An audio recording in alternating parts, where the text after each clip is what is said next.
Morning, everybody. Good morning. Thank you all for being here this morning. My name is Danette Connors, and I'm the Chief Learning Officer for YMCA Metropolitan Chicago. Thank you to SEIU for helping facilitate this, and thank you to Mayor Johnson and his crew for facilitating the conversation this morning. It's a very important conversation. YMCA Metropolitan Chicago is committed to strengthening our communities by connecting all people to their purpose, potential, and to each other. And that's demonstrated here at our North Lawndale site and across the city at over 100 different locations where we offer childcare. At the cusp of that, those programs is our workforce. And so we value our workforce and understand that they really do uplift families. Unfortunately, however, we do not have the ability to fill all of our classrooms because, not because we don't have facilities, but because we have a teacher shortage. And so the discussion today will revolve around that, is the bringing light to how we can provide resources in the community to teachers and make sure that they feel very valued. So with that, I'm going to turn it over to Mayor Johnson. Thank you for being here today. We really appreciate it.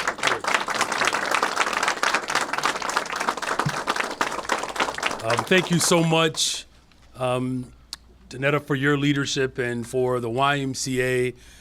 Just bringing back so many memories. When I worked for the YMCA of Chicago, the New City YMCA in Cabrini Green, and just the value of child care providers. Having served as a child care provider, I was just reminiscing with my wife this morning because when she married me, I was in child care and I was earning $6.25 an hour. Listen, y'all didn't have to do it like that. I mean, listen, I know I put my wife through a lot, but you all understand that we are showing up for families every single day, and it's about time that we have salaries that show up for the people who are showing up for the families.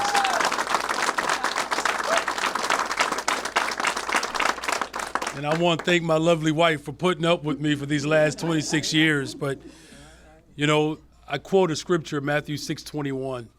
You know, the Bible says, where your treasure is, there your heart will be also. And our city's heart is with the children of this city. And when we invest in Chicago's youngest children, we undoubtedly are building a better, stronger, much safer Chicago, but we're also building a more equitable future for our people. Investing in early care and education is proven to be a transformative way to support our children and our young people. Research is clear that investing in the first 5 years of life has the greatest impact on our children and their development. And study after study shows the benefit beyond health and education that a single child can be transformed by those early investments. It's also a multi-generational impact on families. And we know that for too long, our child care workers have not been seen and valued. They are the people and the spirit behind the child's success. These are the people that families drop their children off to every single day. I remember the after-school program that I was also a part of, and being in that school-age group where you're helping with homework, you're helping them mediate, you're helping them to learn the skills of conflict resolution. They're teaching you patience as an educator. And so today we are putting a down payment specifically on the workforce that's behind the workforce.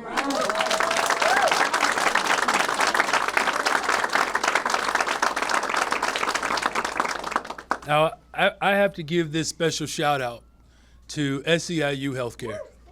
Yeah.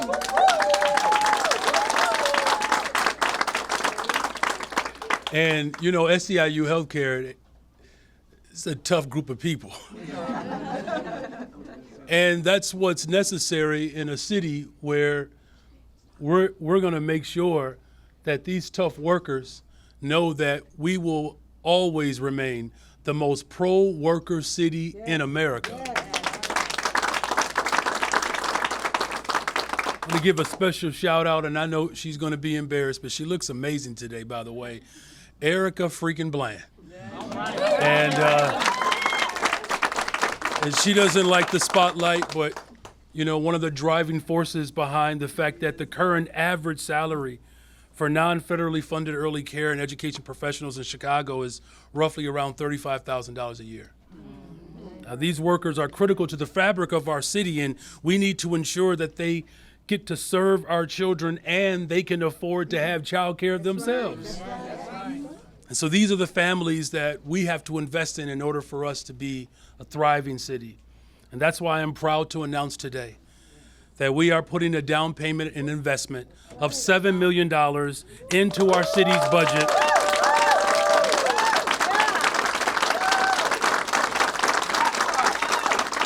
$7 million for the first time to go towards the down payment and true compensation increase for our early care and education professionals.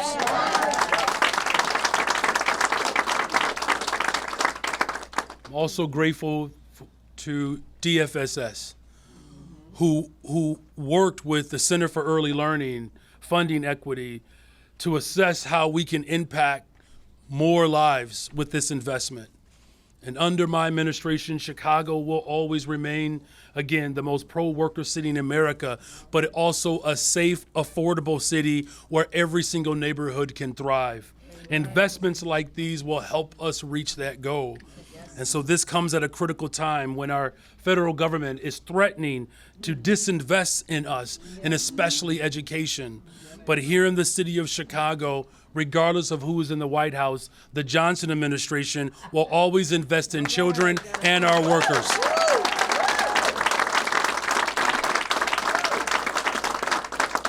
So I'm proud to affirm their value, their dignity with this investment. It's going to take all of us. I'm grateful that we have at least two alders that I can see. Sam Nugent and Jeanette Taylor, thank you both for being here.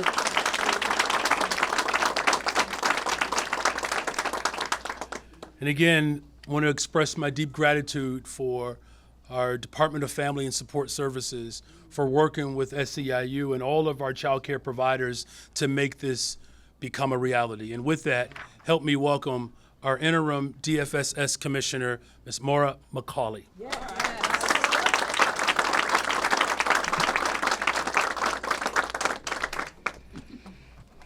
Good morning, everyone. Good morning. Thank you to the YMCA for hosting us today, and thank you, Mayor Johnson, for the introduction. My name is Maura McCauley, and it is my privilege to serve as the Acting Commissioner at the Chicago Department of Family and Support Services. It's also a pleasure to be here with all of you today in recognition of the city's deep commitment to maintaining a strong early childhood education landscape. It's imperative that we work to increase our investment in the delegate agencies and workers who ensure day in and day out that Chicago's youngest residents are receiving the education and care they need and deserve. And as a parent myself who has used childcare programs and preschool, I know personally how important the staff who I trusted my child with were, and I think I'm very excited that we're partnering on this investment to make sure that those staff and their families have what they need to live comfortably and engage in their communities. This work hinges on a strong early childhood education workforce, and the sustainability of that workforce hinges on our investment in those workers and in turn their families. Mayor Johnson's deep experience as an educator and a labor organizer is a key driver in the $7 million commitment towards pay parity for our early learning providers. It's a meaningful step toward equitable wage structures across the city's early learning system. I'd like to take a moment to share a bit more about this system. The philosophy of Chicago's early learning programs for children is based on the principle that quality learning experiences are essential to a child's social, emotional, physical, verbal, and cognitive development, and every child deserves the opportunity to learn. DFSS's Children's Services Division, led by Deputy Commissioner Sarathel Burgess-Burnett, who is here somewhere, supports early learning programs across 86 community-based agencies, along with many other childcare partners in the room. Together, we serve children and families birth through age 5, as well as expectant parents. Families access full daycare in licensed centers or daycare homes. This includes our city's most vulnerable families, including those experiencing homelessness and children in foster care. The programs offered include Head Start, Early Head Start, Preschool for All, and Prevention Initiative and doula specialized services for prenatal parents. Thanks to Mayor Johnson's $7 million investment, staff employed by all 86 community-based agencies that are funded through DFSS will receive wage increases.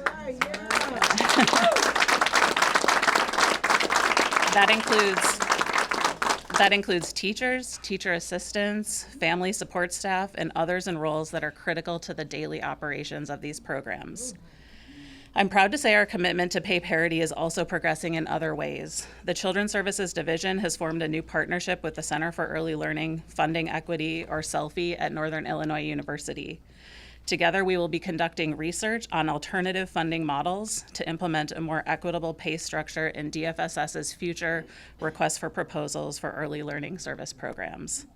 This work is a valuable step toward ensuring we will be advancing pay parity for early childhood workers well into the future. We all recognize the uncertainty of this moment given ongoing changes at the federal level. In response to this uncertainty, DFSS will be extending its current state and federally funded contractors with our early learning service providers for 1 year as we operationalize this new funding. As we await further information and outcomes on many fronts, Mayor Johnson's administration, including DFSS, is taking action to ensure we are increasing support for early childhood education and early learning workers. Thank you for being here today in celebration and in solidarity as we reinforce our commitment to this work that means so much to us, to our city, and most importantly, to our children. And I will now introduce Ms. Rocio Garcia.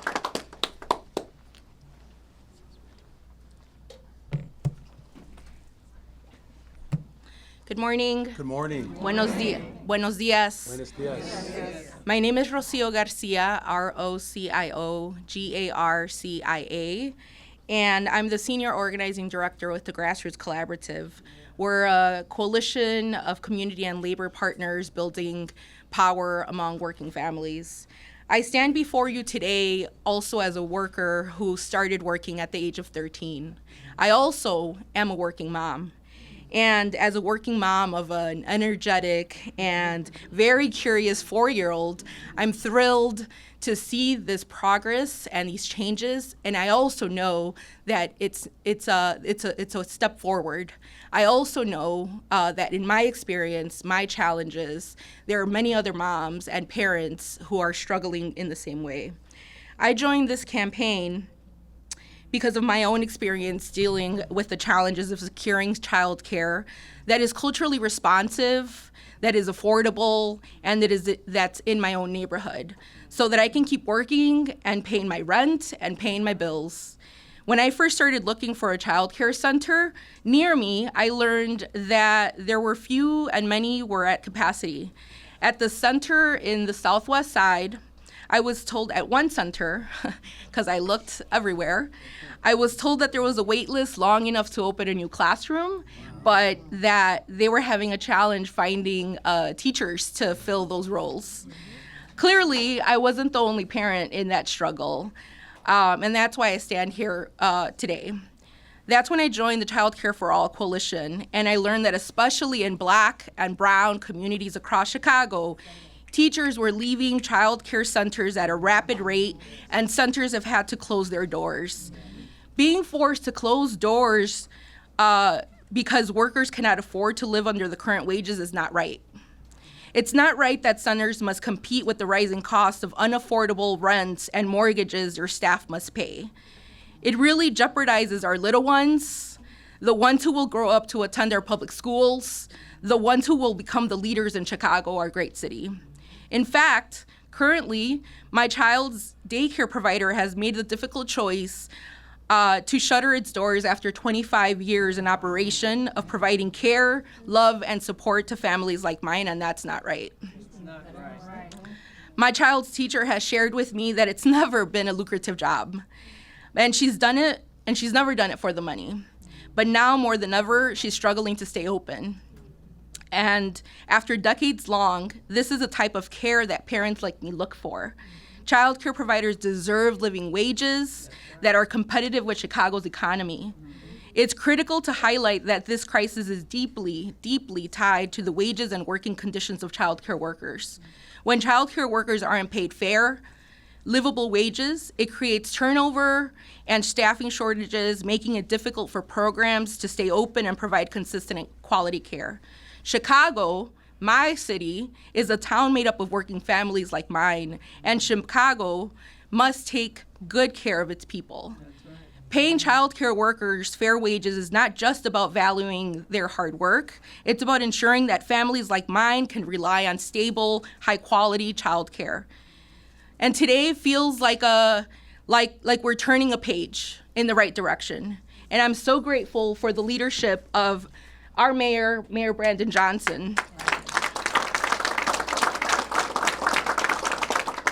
I'm grateful for the workers and families who have joined this fight. And this fight is not over. I'm excited to stand with you and celebrate the increase in wages this year and believe this is a step in the right direction, and our coalition will continue to fight for increase in wages for all workers who are providing childcare in centers across Chicago. This helps to create a system that works for everyone, parents, children, and the dedicated workers who provide this essential care for our families. Thank you. Gracias. Up next, we will hear from Ms. Tahiti Hammer.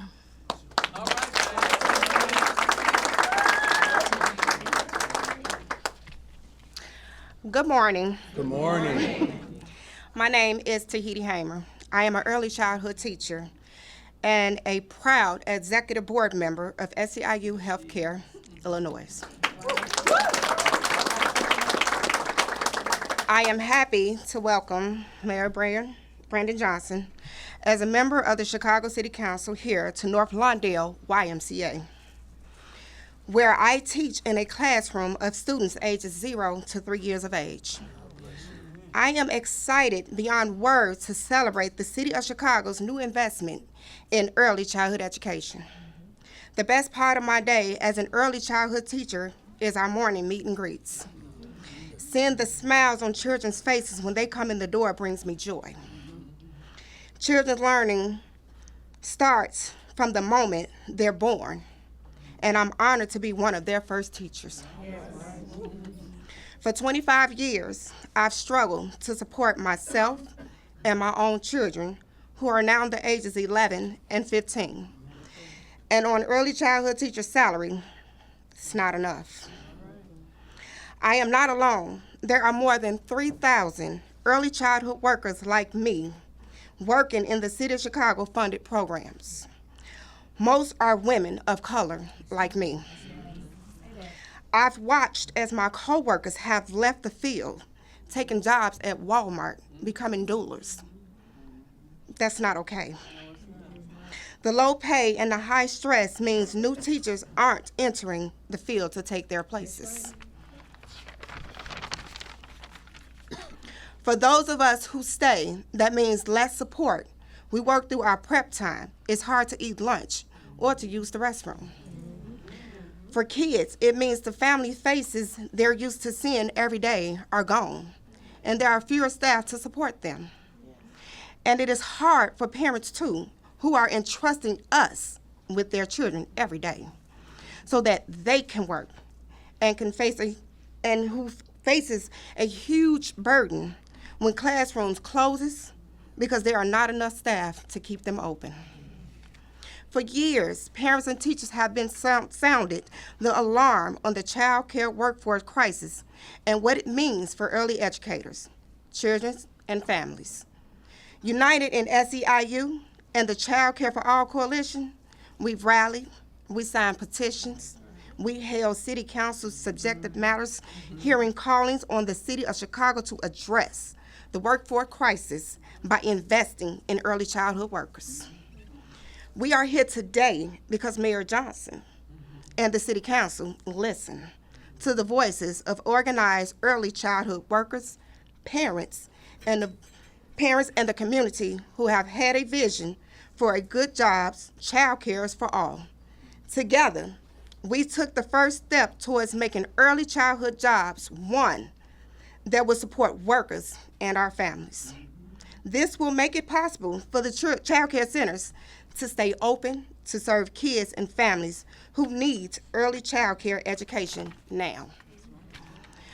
But we can't stop here. Today, I am calling on Mayor Johnson and the City Council. Right in front of me, right? Oh, that's right.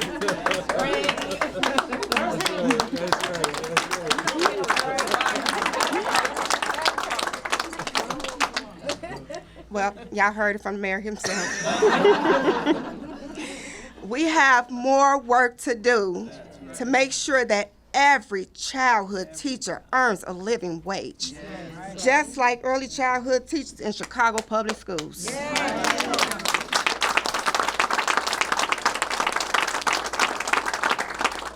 In our Child Care for All coalition, we believe all parents and children should have free, high-quality early learning, and all child care workers should have good union jobs that pay a fair wage.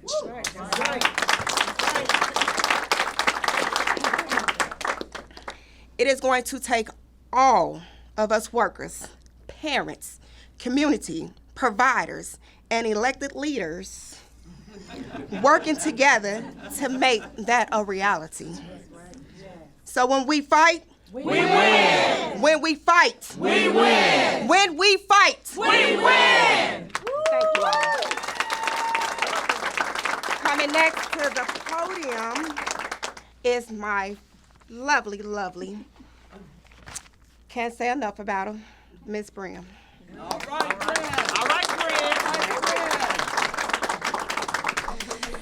All right, thank you, Tahiti. Good morning. Good morning. My name is Bryn Seibert, BRYNN SEIBERT. I'm the Vice President at SEIU Healthcare Illinois and Director of the union's Child Care and Early Learning Division.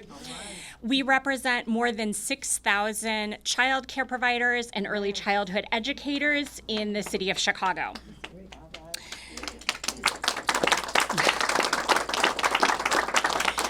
We all know by now that child care workers are essential. They are the workforce behind the workforce. They prepare children for success in school and in life.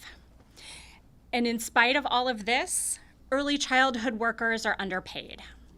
It's no coincidence that this workforce is majority women of color, many of whom also struggle to support their own children and their own families while providing vital child care for other parents so that they can go to work, parents who are also struggling to pay the high cost of child care. For years, these early childhood workers have been sounding the alarm about Chicago's child care workforce crisis. Data shows us what we've already known, that low pay was leading to high turnover of early childhood teachers at child care centers. Classrooms were closing across the country, not for lack of children and families to serve, but because early childhood educators could no longer afford to stay in the jobs that they loved. As our members say, families can't afford to stay. Families can't afford to pay. Workers can't afford to stay. There has to be a better way, right? Let me say that again and get that right.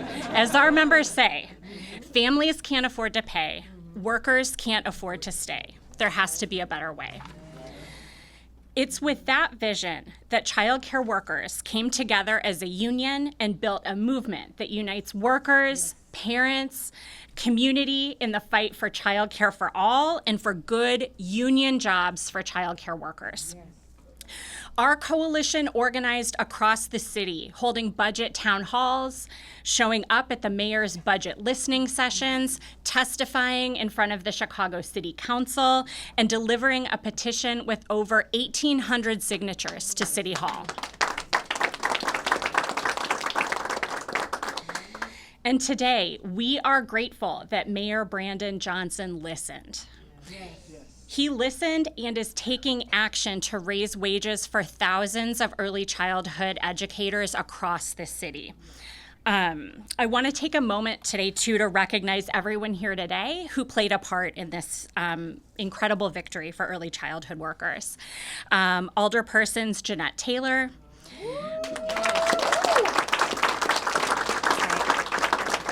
Samantha Nugent, Mike Rodriguez, our community, labor, and policy partners, the Grassroots Collaborative, Illinois Action for Children, the Coalition for Spiritual and Public Leadership, Worker Center for Racial Justice, Women Employed, Shriver Center, Women Gathering for Justice, the Chicago Teachers Union, and Start Early. I also want to recognize, in addition to the YMCA, some of our union employers who are here with us today too. Christina Phillips from Mary Crane League, and Lakeisha McFadden from Centers for New Horizons.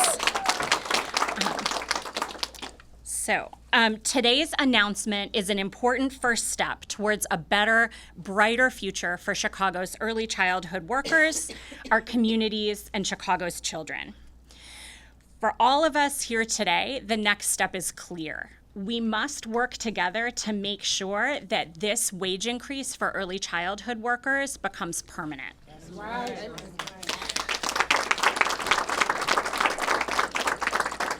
Second, we need elected officials at every level to take action to address the child care workforce crisis head on and to build a brighter future for Illinois families, their children, and the workers who care for them.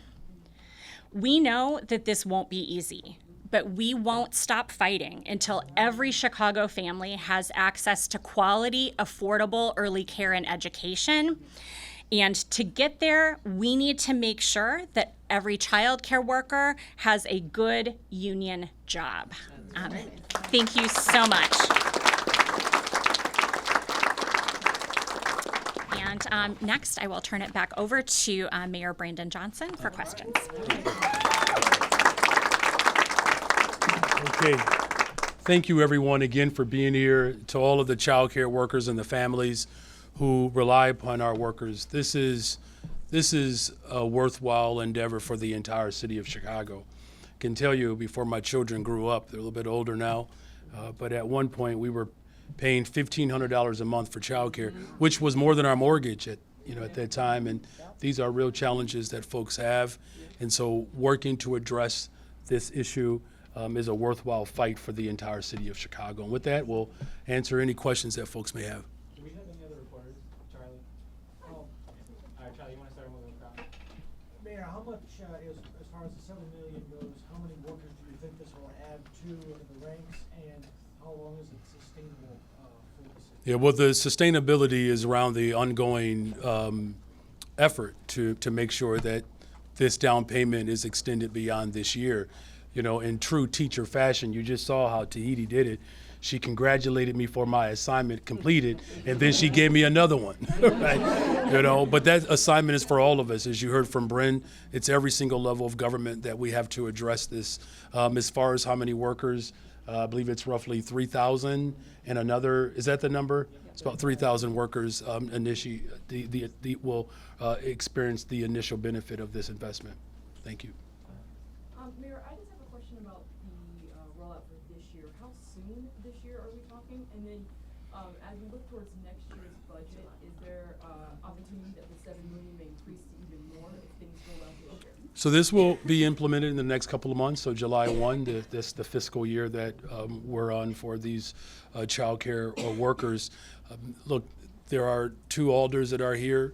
There are other alders that we know support this effort. I'm going to put it forward in my budget, I can tell you that. And we're going to work to get the votes that are necessary to ensure that these families are supported. Here's what I've said all along, that in order for us to build a better, stronger, safer Chicago, we have to invest in workers. It's just that simple.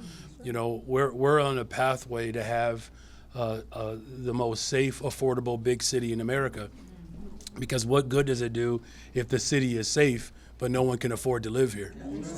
And then if the city is affordable and people don't feel safe, you know, you put people in a very difficult position. And so creating a long-term economic sustainability for our community, which also includes building more affordable homes, that's the pathway to repopulate the west, the south side of the city of Chicago.